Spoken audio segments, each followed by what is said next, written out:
Hello, everyone, and welcome to the latest episode of Bytes, the Miami Herald's Miami Marlins podcast. I'm Jordan McPherson, and, well, the final countdown's here, everyone. We're in the final week of the season, and the Miami Marlins are still in the thick of this. It's going to probably come down to that last day, and we're down to the final week. 1 week, 6 games, essentially a 3-team race for the final 2 wild card spots. We enter the week, the Cubs and the Diamondbacks are tied for those 2 spots. The Marlins are just 1 game behind them. And theoretically, yes, the Cincinnati Reds are still in there, but 2.5 games back. But you look at this grouping, 6 games to determine who goes to the playoffs. The Marlins have 3 games at the New York Mets, 3 games at the Pittsburgh Pirates to close out the season. The Chicago Cubs have 3 at Atlanta, 3 at Milwaukee.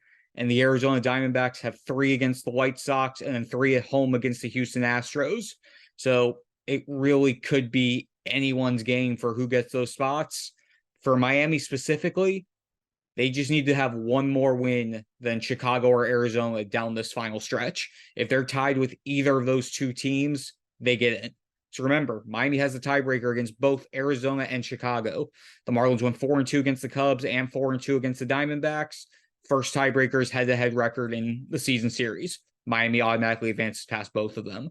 Should it become a 3-way tie, all 3 between Miami, Arizona, and Chicago, all 3 end up being tied, Miami gets the priority in the pecking order because first tiebreaker for the multi-team ties is record amongst the 3 teams against each other.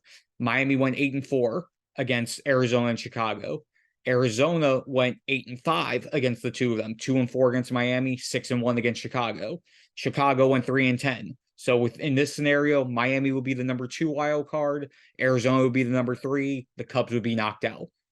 But you look at all that, you look at the schedule, you look at how the teams are playing. Miami has to be feeling good about stuff. They dropped 2 of 3 against the Mets to start last week, and then turned it around, took 2 of 3 against Milwaukee, and that was pivotal because that Milwaukee series, if Miami gets in as the number 3 wild card, it's going to be who they face in that wild card round because the final wild card faces the number 3 division champ, which is going to be Milwaukee, barring some sort of massive collapse over this final week and a massive run by the Cubs. And Milwaukee threw all their horses. They had Corbin Burns game 1, Brandon Woodruff game 2, Freddie Peralta game 3. Miami had no answers in game 1. They lost that game 16-1. Burns, they actually played very well against him. He was out after 5 innings. They just couldn't get that big hit against him. The only run they got was a John Birdie home run, and at that point, the game was completely over. They gave up 12 runs in the 2nd inning, and the game was basically non-competitive at that point. But then they turned it around. They won games 2 and 3. They won 5-4 on Saturday. They won 6-1 on Sunday. And it's just the latest example of this Marlins team. They find ways to scratch, claw, get what they need to get against the teams that they're competing against. Again, they swept the Braves to start this homestand. They took 2 of 3 here against Milwaukee after losing 3 of 4 against them at American Family Field just a week and a half ago, a time where they only scored 5 runs over those 4 games. They split their series with the Dodgers. They won against both the Cubs and the Diamondbacks. They split with the Reds and Giants, both of whom were in the playoff race. They've sort of started to slide since then. And it's just showing that this team, when things are going right, it's able to compete. And they have to show that they can do that over this final week. And even though their schedule compared to the Cubs and the Diamondbacks by record of opponent is easier, Marlins are going to have to do this without being at full strength. They're down 2 of their top pitchers. The big news from last week, Sandy Alcantara announced he's done for the year. He did a rehab start on Thursday to see if he can come back from that UCL sprain. Through 4 shutout innings, looked dominant there, but he felt forearm tightness. So he's not risking it. The Marlins aren't risking it. So as much as he wants to be pitching and be part of this playoff push and be part of what this team is accomplishing, it's just not worth the long-term sacrifice to his career and to see what could potentially happen to him down the road if he tried to push through that. So Sandy is done for the year. Yuri Perez is also done. He has inflammation in his SI joint, which is the joint that connects the pelvic bone to the spine. He started feeling it during his start against Milwaukee, in Milwaukee 2 starts ago. Tried to pitch through it against the Mets his last time out. Only went 3 innings. His command wasn't there. And again, same with Sandy. Again, remember, Yuri's 20 years old. He's thrown over 120 innings this year. It's more than 50 innings more than he's thrown in his professional career in a season. And the fact that he was able to provide as much as he provided this year was just something you have to tip your cap to, and you have to commend him for, because remember, he came up a lot earlier than the Marlins expected him to come. He was going to come up this year, but when Johnny Cueto got hurt early in the season, Trevor Rogers got hurt, they needed an arm, a quality arm to fill that rotation spot, and he filled it admirably, especially given the restrictions that were on him. They weren't going to let him throw more than 100 pitches in any start. He was rarely, if ever, going to get a chance to go beyond the 6th inning just because of where his pitch counts were going to be. And he did a great job, and now it's up to the Marlins' new set of workhorses. Jesus Luzardo, Braxton Garrett, and Edward Cabrera are going to have to carry this team. They're going to have to carry this rotation through this final week and through the playoffs. Luzardo's been admirable all year. 198 strikeouts, 31 starts, mid-3 ERA. Again, this is a guy who has only he threw 100 in the 3rd innings last year. Missed a bunch of time with a forearm strain. He showed that he can pitch a full season, be healthy, and be effective, and be a top-line guy. And they're going to need him to essentially be their ace down the stretch. Braxton Garrett, who started the season as the Marlins' long reliever, has been arguably their most efficient starter all season. 29 starts. He makes start number 30 on Tuesday to open the series against the Mets. The Marlins are 21-8 in Braxton Garrett's 29 starts this year. He's picked it up immensely down the stretch. I think it's over his 7 of his last 10 starts. He's gone at least 5 or 6 innings. And just that crafty lefty evolving, coming into his own, and trusting his stuff, which is the key thing for him. He's not going to blow you away with 96, 97. His fastball, when he's hot, is hitting 92, 93. His is just mixing and matching his pitches, using everything, and doing what he can to get productive outs. And he's learned how to do that on a consistent basis this year. And Cabrera, he's the X factor, because when he's on, when that changeup is getting swings and misses, when that curveball's on, that fastball that hits 97 is going, he's nearly unhittable. But command has eluded him so much this year. Again, he went down to AAA for a month to just work on his command and his confidence and to get back. His last 2 starts have been really good. It's now the Marlins need him to sustain that moving forward. And again, with this rotation going forward, Braxton Garrett starts Tuesday, to be determined starter on Wednesday, Jesus Luzardo on Thursday, and then the Marlins have to figure things out for when they go into Pittsburgh over the weekend. They do have options in the bullpen when it comes to length. Johnny Cueto is in the bullpen now after, again, just underperforming. They're using him in multi-inning roles out of the pen. Brian Hoeing has been a bulk guy, spot starter. You can get anywhere from 3 to 4 out of him depending on when he's going in and if he's pitched recently, but he can give you length. Emmanuel De Jesus is back with the club in New York. He'll be able to give multiple innings. And if the Marlins choose to do so, Ryan Weathers is still an option that could be called up for this final week as well, and could be an option in the playoffs should they advance. So it's going to be interesting to see how they monitor all of that, because remember, the bullpen's been taxed too. So they need to get some length, especially out of those 3, Luzardo, Garrett, and Cabrera, to make sure they're not overtaxing their bullpen during this final stretch. And another thing to monitor on the offensive side, Luis Arias.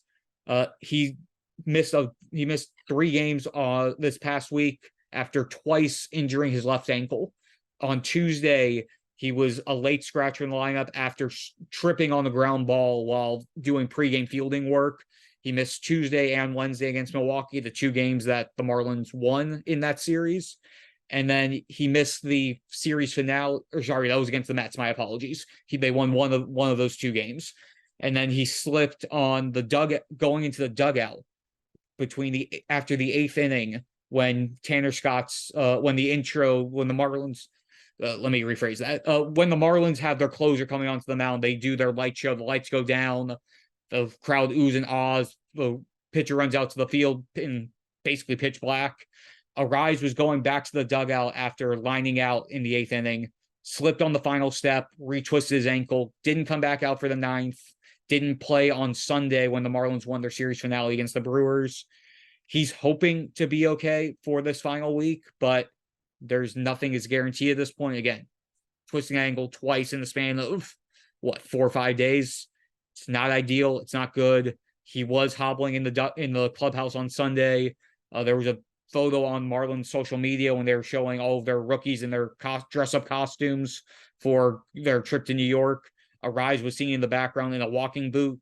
Not sure if that was just being precautionary or what, but that is something that is going to be monitored in New York, in Pittsburgh, and the Marlins hope in the playoff hunt. So we'll see where that stands, but if Arise isn't able to go, look to John Birdie and Xavier Edwards to be the main two guys manning second base. Gary Hampson probably gets the bulk of the run at shortstop if Birdie's not there. And yeah, that's where we'll see where things go from there on that point. And then one more quick thing before looking at the minor leagues to quickly wrap things up. Marlins, no matter what happens over these final 6 games, the Marlins enter the week 81-75. They're guaranteed to be at least 500 this year for the first time in a full season that's excluding the 2020 COVID season, in a full 162 game season since 2009. They won 46 games at home this year. I believe it's just the 7th time they've had that many home wins, and the first time since they moved to Lone Depot Park, Marlins Park, whatever you want to refer to it, in 2012 with their most wins at home since moving there. So the Marlins had a dominant run at home. They have to be very clutch on the road, not just these final 6 games, but remember, the wild card series is a best of 3 series, all of it played at the top seed. So if the Marlins want any chance of playing at home again, they have to get to the NLDS. They have to get there so that they get at least the game 3 back on their home field. So that's where things stand in terms of home games. And to wrap up this episode, want to give a big shout out to the Single A Jupiter Hammerheads. They won the Florida State League title about a week ago. They took 2 games against the Clearwater Threshers, the Philadelphia Phillies, Single A affiliate. And that Jupiter team that made the playoff run also won 2 games against the Palm Beach Cardinals, the St. Louis Single A affiliate. It's filled with a lot of their guys from that 2023 draft class. Noblemeyer and Thomas White, their top 2 picks, they made a combined 3 starts. Noblemeyer started twice. Thomas White started once. Jacob Miller, who was their second round pick in 2022, made the other 2 starts in their 5-game playoff run. Kemp Alderman was really solid to play. He's the outfielder from Ole Miss. They had a few of their other guys. Mark Coley, who was one of their late picks, had a really good showing out there. And it's good to see those guys getting into that playoff experience so early in pro ball. Skip Schumacher talked about his runs in the minor leagues with the Cardinals, about just the importance of experiencing what postseason baseball is like before you get to the big league, so that once you get up there and you have to experience it, then it's not brand new. So for those guys to have that experience, and in Double-A Pensacola as well, they're competing for a second Southern League title. They won it all last year. They entered Tuesday down 1-0 in the championship series to the Chattanooga Lookouts. They need to win both games Tuesday and Wednesday to repeat as champions. But those 2 teams, those 2 affiliates in particular, have gotten that playoff experience, which will be beneficial for their players down the stretch. And we'll see what happens with them and what happens with this Marlins team. We've got 1 more week to go. And when we talk this time next week, we're either going to be previewing the wild card or recapping what's been a heck of a season in year 1 under Skip Schumacher, year 3 under GM Kim Ng. a lot of things that, regardless of how it plays out, the Marlins should be proud of and excited about, but also they obviously, this getting into the playoffs would obviously be very key for this group, especially with the way everything started. Again, they were 14 over 500 the break, ran through a few rough patches, but have shown that they're able to compete. So that's going to do it for this week's episode of Fish Bites. We'll be back again next week, and hopefully we'll be talking about a playoff series. So with that, thanks so much, and we will see you next week.